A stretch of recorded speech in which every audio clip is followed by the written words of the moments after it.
Assalamu alaikum wa rahmatullah. Welcome to Tomorrow's Ummah, a new initiative started by the youngsters living in the West. I got two very special guests with me today.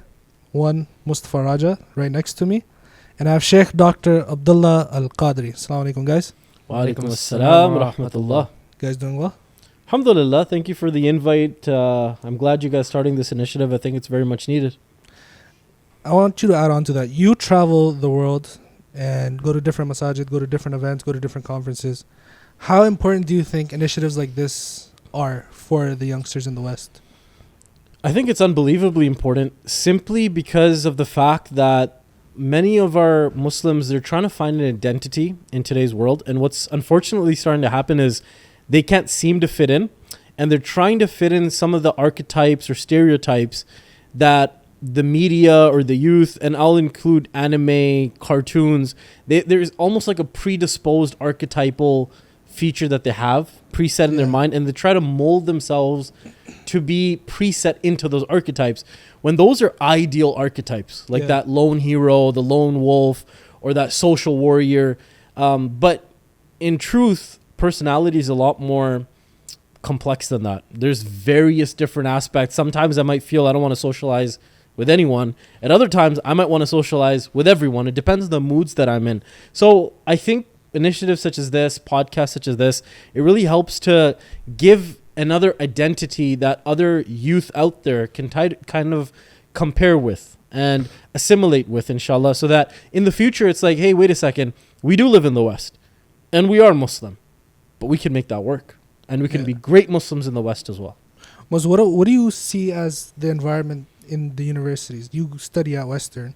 What's the Muslim environment like there? Before he says that, you said something, and I wanna ask you why you said it. What's up? You said his name is Mustafa, yeah? Yeah. And you called him Mus. Yeah. So a lot of the people they have problems with that. Yeah. Mashallah, the name is Mustafa. So why would you shorten it? Why did you give him a nickname, or why did you feel that a nickname should be given? Oh, that's a great question. I don't know. I just feel like me and Mustafa, we go back many years. Like, we grew up together, basically. And it's kind of just like the love, I guess you could say, I have for him. I just like, Mus. That's about it. Okay, my follow-up question to that is this. Then, do you have a problem with people whose name is Muhammad and they go by Mo? Because it's a question. It is. That's a valid question. And me personally, I wouldn't call somebody Mo whose name is Muhammad. But you would call somebody named Mustafa Mus.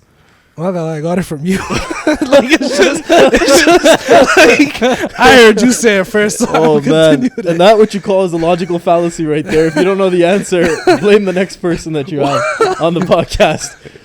I think the reason I asked you is because there's a Islamic answer to this. And I'll kind of put it to rest here. The Prophet often gave nicknames to the people he loved. For example, there was a Sahabi who had really long fingers or long hands, and he used to call him Dhul Yadan, the man with the two hands, just to kind of pronunciate the fact that he has such large hands. Another example is his beautiful wife, Hazrat Aisha. What did he used to call her? Aishi or Aishu. And that's something that the Arabs used to do. They used to change the last word or the haraf on that last word in order to elongate it or shorten it, just as a feature of love. So if you're doing it out of love, I don't think there's any issue. I think people do it all the time. They do it with their, if you have a little brother, you can call him Timbit. You can call him Donut if he reminds you of that. It's out of love. It's something that, you want to do because you love him. But if you're doing it with the simple intention, and again, innamal a'malu binniyat, verily every action is dependent on intention. If you're doing it because you feel ashamed of the name Muhammad, that's where I draw the line.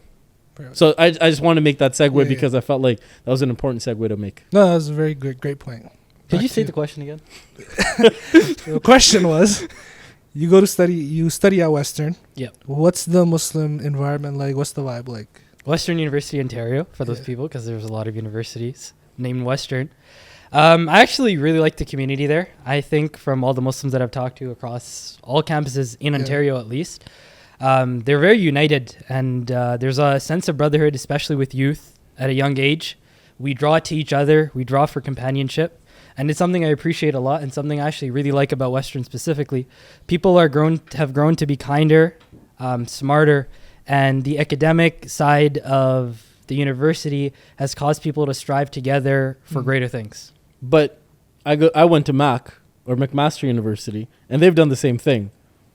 So we're not comparing universities, is all I'm trying to say. That's my point. Okay. I just want to make that clear just because we've got a little bit, and we'll get into this later, but we've got a little bit of a university rivalry in terms of football, and we'll get into that in a little bit as well. McMaster and Western? Yeah, well, Western has a rivalry with everyone, but we'll get into that. Yeah. You mentioned Hazrat Aisha. Yeah. And this is, I feel like it's a very important question because it's very personal to me because I have two very close friends of mine. I would consider them brothers.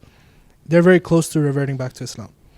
MashaAllah. And congratulations to them. one of the questions that not only them, but a lot of people in general ask me or somebody else who is Muslim is, if your Prophet Muhammad is so high and so compassionate, why did he marry a 9-year-old?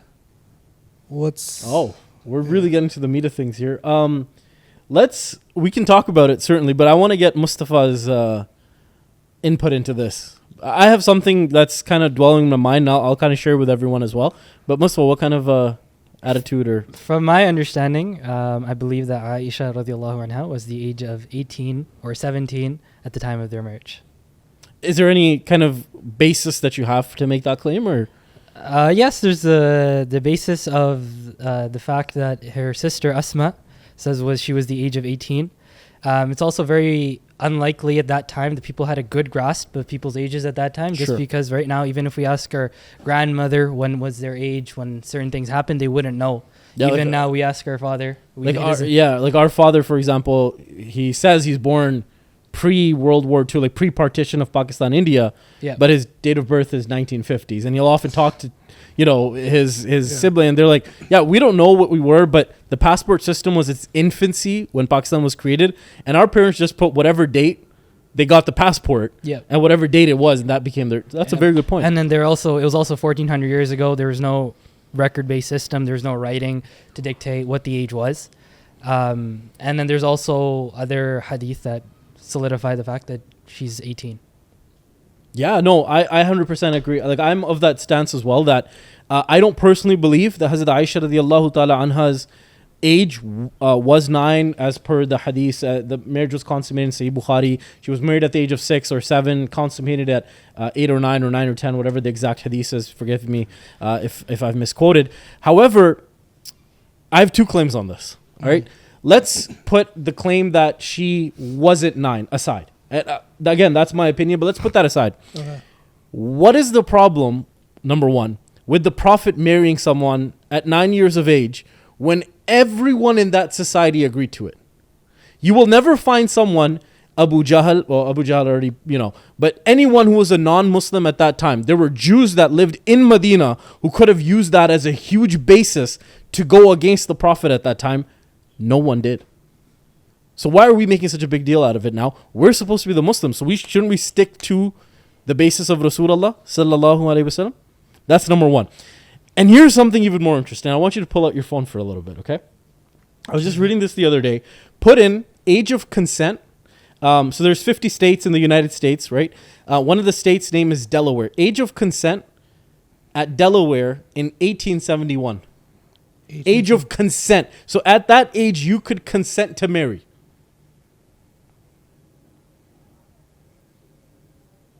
The age of consent was 10 years old.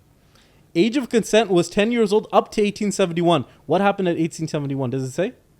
It was lowered to 7 years old. It was lowered to 7 years old. In 1871, it was legal for a 60-year-old man, if a 7-year-old girl agreed, they could get married.